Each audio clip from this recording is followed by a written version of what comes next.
Joining us now is the President of the United States, Donald Trump. Mr. President, congratulations.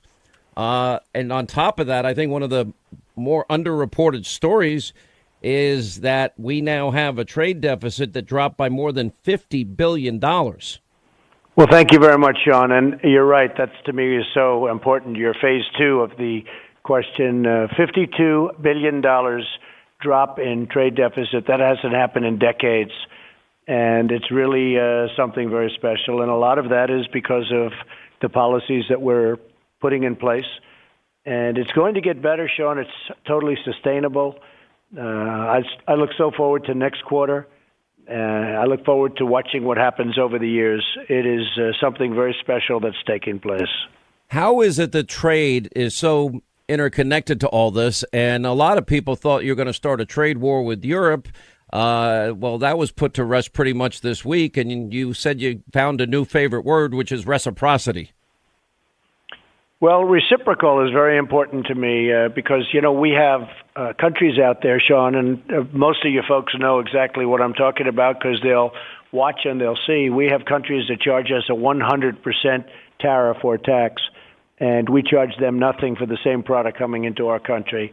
We have countries charging us far more than that, close to 300% in certain cases. And yet when I say, well, we're going to tax them or we're going to be reciprocal and charge them the same 300%, everyone goes crazy and they say, oh, you can't do that. It's not free trade, which is sort of laughable when you think about it. In other words, they can do it, but we can't. So those days are over. And I think that's had a huge impact, even though it's very early. I've only been doing this a little more than a year and a half with some of these. And the policies, really, it takes a while to get them enacted. But it's having a tremendous impact. And if we can straighten out trade, which I'll do absolutely, and it's already happening. You see what happened with Europe yesterday. But as we straighten out trade, we can pick up a lot of points on GDP. To be clear, though, you don't want a trade war. You want free trade, but you want fair trade. Right. I want fair trade. I don't want trade that people think is fair and free, but we're being charged 50%. As an example, China, and I have great respect for President Xi. I think he's a friend of mine. He may not like me so much anymore, but we'll be friends again. But China charges us 25% when we send a car to China to be sold. When they send a car to us, we charge them essentially nothing. They say 2.5%, but it's not even collected. So they get 25%. We get like nothing. And it doesn't make sense. It's not fair. You can't compete. That's like a baseball game. I give an analogy. That's like you're having a big game with a very good team, and they score 15 runs in the first inning. So the score is 15-0. Now you're going into the second inning. It's not looking good. That's what happens when they charge 25% and we're charging 2.5% and not collecting. Essentially, that's what's happening, and we can't do that. And we don't do that anymore.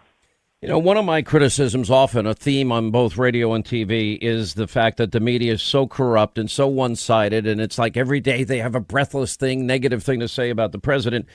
We're 101 days away from the midterm elections. I'm arguing, in my view, that it's the most important midterms in our life.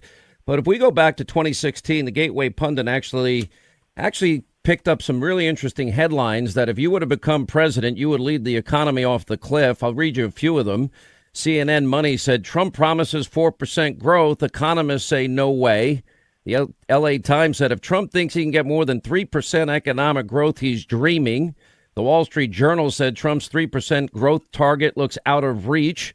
The Hill wrote Trump's growth projections leave economists in disbelief. Then you got your Nobel Prize-winning economist Paul Krugman. Trump's election means we are probably looking at a global recession with no end in sight. And I can keep going. And Barack Obama, who never reached 3% growth in a year, said, what magic wand does Trump have to revive the economy? Usually the answer is he doesn't have an answer. I guess their predictions were wrong, sir. Well, we've had the answers during the debates, and I think we were very strong in the debates on what we want to do. And if you look at the predictions, they've all been wrong. I mean, we are far ahead of what anybody thought, except me. We can go a lot higher than this. You know, if you look at regulations, nobody talked about regulations. Had my opponent won, the Democrats, you would have had an economy that instead of being up close to 40% in the stock market, they would have been down 40 or 50% because the regulations were choking this country. And I'm all for regulations for clean air, clean water. We want to have great environmental control. But they had 10 regulations when you could have used one. And as you know, I've been cutting 22 regulations for every new regulation that's put in, which are very few, because we were totally overregulated. You couldn't do anything. Highways were taking 20 years to get approved. You have a highway that's really important. It would take from 17 to 20 years to get your approvals. By that time, the highway system is different and the roads are being built a different way and you couldn't make changes. No, we're doing great. We could do a lot better.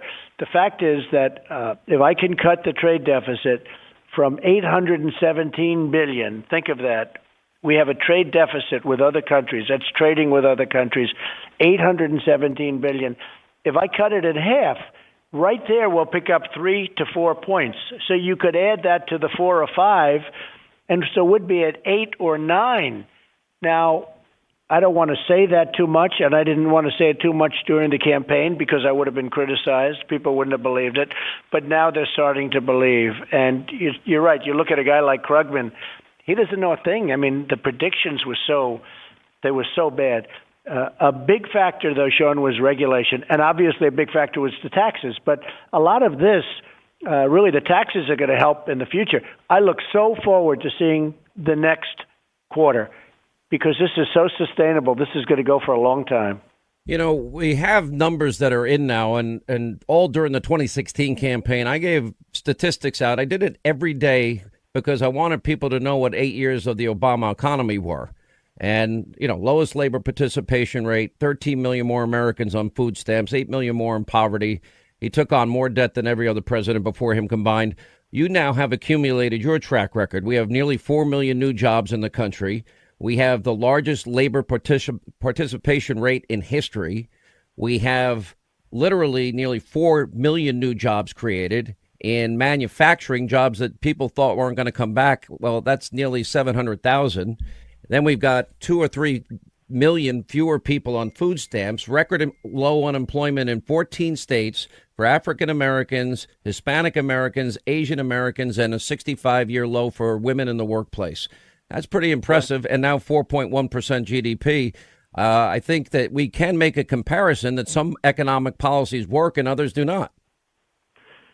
Well, you're really right. And I've heard those statistics from you for even a long time. And now when you look back, it's hard to believe that we put up with it. And much of it was caused by bad trade deals. People don't want to say. Much of it was caused by regulation and overtaxed. I mean, you're overtaxed. Think of it in the election coming up in now just a little more than 3 months.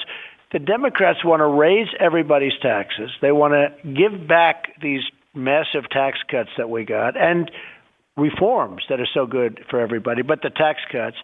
So they want to raise people's taxes. They want to open up borders. They want to get rid of ICE. I mean, the things they're doing are so destructive. We won't have a country. So they want their crumbs back. Well. Yeah, they want their crumbs back. They want open borders. They want Obamacare. Yeah. They want to impeach you, and they want to stop all investigations into deep corruption.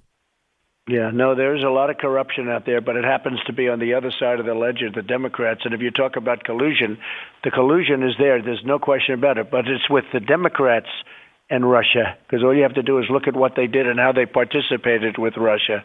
It's a disgraceful situation. But for the economy, we can go a lot higher. And, people don't talk. We have $21 trillion in debt. When this really kicks in, we'll start paying off that debt like it's water. We will start paying that debt down. We're $21 trillion, a number that is, unthinkable. But that will go down very quickly because the numbers with growth and the kind of growth that we've produced, the 4.1 can actually go higher. I look forward to seeing next quarter because I think that the 4.1 is just a stepping stone. But when we make good trade deals, Sean, it's going to have a huge impact on GDP growth. Mm-hmm. And the numbers will be so big that you'll actually start paying down debt in very large chunks. It'll go quickly. All right. The president has graciously agreed to spend more time with us. We'll take a quick break. We'll come back. We'll continue on this Friday. 800-941-SEAN is our toll-free telephone number. You want to be a part of the program. As we continue with the president of the United States, I was with you in Singapore. I was also in London and in Helsinki. Now, one of the promises that Kim Jong-un made to you, and we still have not had rockets fired over Japan. Our hostages were released. We're talking about denuclearization. One of his launch facilities has been dismantled, but now the remains of Americans have are coming home, and we saw that earlier today, but also NATO is also paying more money. Well, a lot of things have changed since I became president, and when I was with President Obama in the Oval Office, which I guess is something that presidents do, they have a meeting, and I had a very interesting meeting. But he did say the biggest single problem that our country has is the problem with North Korea. And he was very perplexed, and I can understand that. And it could have led to war. And I did ask, have you spoken to him? And the answer was no. And I said, to myself, it would be a good thing to speak. We did meet. We had a great meeting, a very, very great meeting. I mean, I think you could have lost 50 million people more. If you think that Seoul is 28 million people, it's right on the border. People say hundreds of thousands, not hundreds of thousands. We're talking about 50, 60, 100 million people could have been wiped out and lost. We had a great meeting, historic, and among other things, where the remains are starting to come back. Missiles have been stopped. We don't have rockets and missiles shot over Japan. The hostages, we got them back. Even before I left, we got them back. Nuclear testing, no more. Rocket testing, no more. So many things have changed. And, one thing, all of their propaganda material and the propaganda, which has been up for years, propaganda, the signs, the music, it's all stopped. It's all been taken down. So many positive things have happened. And, we have time. There's no rush. I told my people, don't rush. We have sanctions on. We haven't taken any sanctions off. And we hope, I look forward to the time when we do take the sanctions off, because when that happens, a lot of good things will have happened on the other side. But so we're very proud of that. I'm very proud of the fact that with NATO, they were taking in less and less money every year. But last year, which was my first meeting, they took in $44 billion more because I said, you have to pay your bills. We were paying for everybody else. And this year, we raised by at least hundreds of billions of dollars. So we took in $44 billion last year, and all of that goes toward protecting, most of it, toward protecting against Russia. And then they say I'm friendly with Russia. Russia's not happy about what I did with NATO. Russia's not happy about all of this tremendous amount of money that now is flowing into these countries who weren't paying their bills. I mean, they were delinquent in many cases. And certainly bringing up the pipeline where Germany is paying, as you know, Sean, Germany, nobody brought this up. Nobody even knew about it. But Germany's paying to Russia billions and billions of dollars for energy coming out of that pipeline. And I said, wait a minute, we're protecting against Russia, but you're paying billions of dollars toward Russia. Nobody brought that up but me, and I'm very unhappy about it, and I told them that. I hope we can eventually, because we have more energy resources than anybody in the world. Last question, sir, because I know you got to run. That's happening, Sean. That was part of the deal I made with the European Union. They're opening up. Well, that's millions of jobs for Americans in the energy sector. That would be great. That's right. Let me ask you last question, because I want to go back to the election in 101 days. And I see the agenda just as you described, and I've been saying it as well, that they want to, impeach you. We know they just tell everybody to stop saying it. They want the tax cuts reversed. They want their crumbs back. They want to eliminate ICE, open borders, keep Obamacare, stop investigations. I don't hear anything that is going to help the American people. But in midterm elections, historically, the party in the White House in power usually loses seats. And right. I know to prevent that from happening, you kind of have to buck the trend. There's usually about a 15-seat loss. Mm-hmm. What do you say to people in this audience that maybe, well, you're not on the ballot, that support you, but don't particularly like their rhino congressman or senator? Well, my endorsements seem to have a lot of weight. If you look at Georgia, the governor of Georgia, he was down 5 to 10 points, and he won 70-30. So he won by 40 points. Many others. I mean, you could look at New York congressmen. You could look at all of these different endorsements. And what I told my people just now, I said to General Kelly, I said to a whole group of people, we have to get our group together. Give me the top 25 Congress people that are, could go either way. And I want to go out and campaign for those people. Likewise with the Senate, because we're going to fix everything once we have the votes. We really don't have, when they say a majority, it's 51-49, but it's not really, because you lose a couple and people are sick, people are ill, people can't come to vote. So in the Senate, we really don't have a majority at all. And it's a very small, in the House, it's a very small majority. So I think we can actually, because of a couple of things that are happening, very special things are happening for our country. You mentioned North Korea. You mentioned our military is being rebuilt, so many other. But look at the economy. The economy may be the strongest it's ever been in the history of our country. Now, the famous quote, it's the economy, stupid. Well, if it's the economy, then we should do very well. I just don't know any reason why we shouldn't do well. We're doing well with our military. We knocked out ISIS.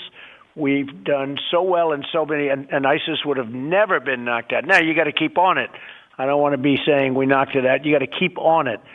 But we have decimated ISIS. So many things have taken place, but the economy is the strongest ever, and I think that's going to have a very positive impact, and I am going to work very hard.